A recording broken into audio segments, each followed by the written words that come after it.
Chapter 38. The threads begin to fray. The crown they gave her didn't fit. Not because it was too small or too heavy, but because it was made of gold. And gold had never meant power to her. Not like fire did.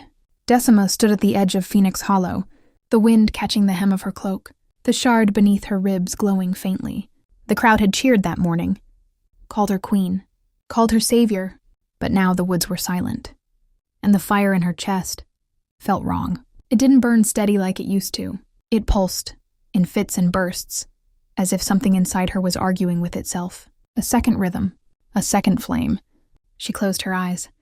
And there it was again. A flicker low in her abdomen. Not painful, not magical exactly, but alive. Her hand drifted to her stomach. The warmth that answered her touch wasn't hers alone. Behind her, voices drifted through the trees. Bran was talking with Aelia in hushed tones. Rosen's laughter danced over the stone circle near the heart of camp.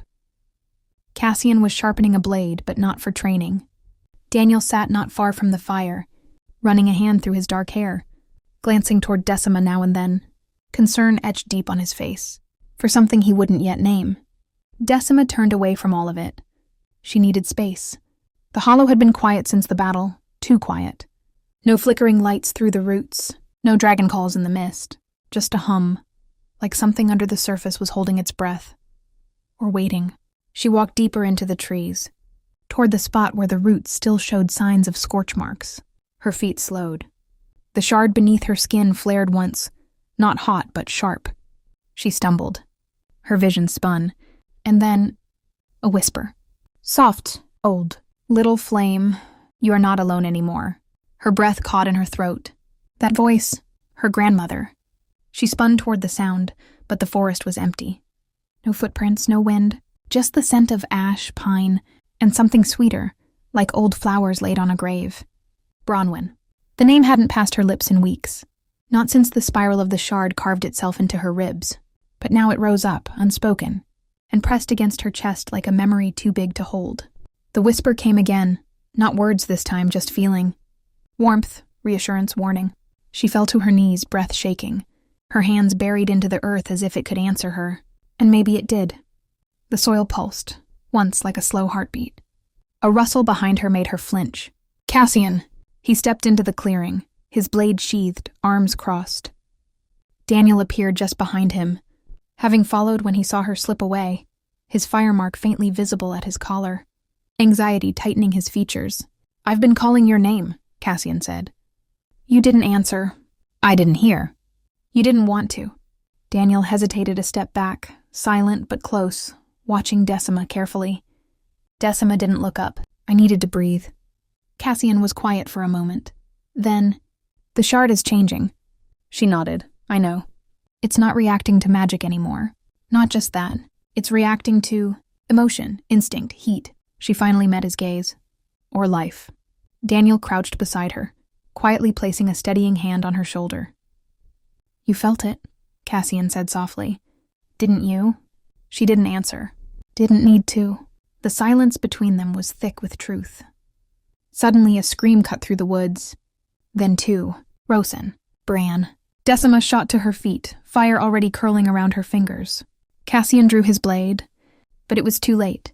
The flame in her had already exploded outward, faster than she could control. Daniel moved with her, ready to shield or defend, but the magic was already moving beyond them both. The trees bowed.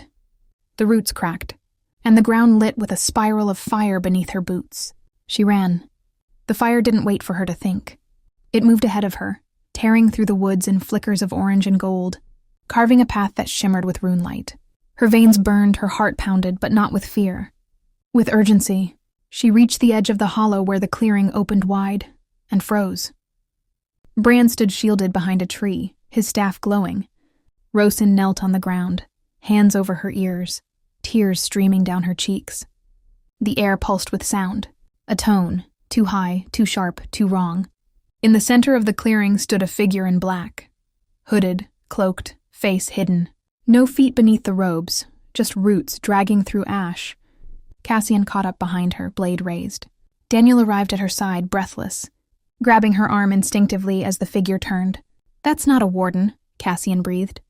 "That's something older." The figure turned its head, slowly, inhumanly, toward Decima, and bowed. Then it vanished. Not in light, not in smoke. It folded into the soil like it had never been there. Rosen was sobbing. Bran's staff cracked in half, seared with black. Decima's fire surged again, and for one terrifying second her hands glowed not gold, but silver blue, starfire, but only for a blink. Then it was gone. Cassian gripped her arm. You need to tell them what's happening. I don't know what's happening. Daniel reached for her hand, squeezing it gently, his voice low. We'll face it. Whatever it is. Then find out. Before it finds you again, Cassian urged. In the silence that followed, the forest stopped breathing, and Decima realized the shard wasn't just waking something inside her. It was drawing something to her. That night, Decima couldn't sleep. She lay beneath her cloak on the stone circle, staring up at the sky. The stars looked wrong. Closer somehow, flickering like candles about to go out. Sernfe hadn't spoken since the clearing. That silence was louder than any scream. Daniel lay beside her, arm draped protectively over her waist. Neither of them speaking. He listened to the uneven rhythm of her heartbeat, understanding that something was changing in both of them. In the hours before dawn, she crept away from camp. No one followed. Not even Cassian. Daniel, sensing her need for solitude, let her go but kept watch until she returned. She found her way back to the grove, the same place the voice had whispered to her, where the roots still shimmered faintly with dragonlight. She knelt, pressed both hands to the soil, and listened. The answer came not as words, but as a pulse. Low, steady, inside her, a second heartbeat, her own caught in her throat. She pressed her palm to her belly, eyes wide. It was real, not a vision, not a side effect of fire or magic or shard, a life. She didn't cry. She didn't smile. She just sat in the middle of the quiet, with the moss in the mist, and the stars far above, and the fire deep within her, curling tighter now. Protective, ancient, alive. Far beneath the forest floor, the watcher opened its eyes again. Not in anger, but in recognition.